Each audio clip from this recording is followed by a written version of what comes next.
કે ઉત્તરાયણના દિવસે પવનની ગતિ અનુકૂળ રહેશે। હવામાન નિષ્ણાત પરેશ ગોસ્વામીએ આ બાબતે આગાહી કરી છે। સમગ્ર રાજ્યમાં વાતાવરણ ચોખ્ખું રહેશે।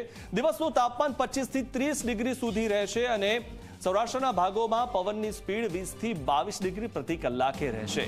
ત્યારે મકર સંક્રાંતિના દિવસે આકાશ ખુલ્લું રહેશે। કચ્છ વિસ્તારમાં પવનની ગતિ 14 થી 18 કિલોમીટર પ્રતિ કલાકે રહેશે।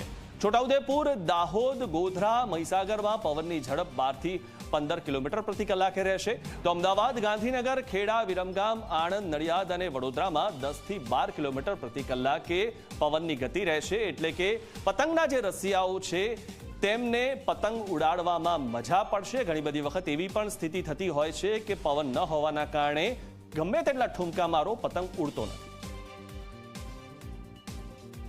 જે 14 જાન્યુઆરી છે 14 જાન્યુઆરી 2025 અને એની અંદર જે મકર સંક્રાંતિનો પર્વ આવી રહ્યો છે તો મકર સંક્રાંતિના દિવસે ઘણા વર્ષ પછી સૌ પ્રથમ વખત એવું બનવા જઈ રહ્યું છે કે પવનની સ્પીડ અને પવનની દિશા છે એ ગુજરાત માટે ખૂબ અનુકૂળ રહેશે।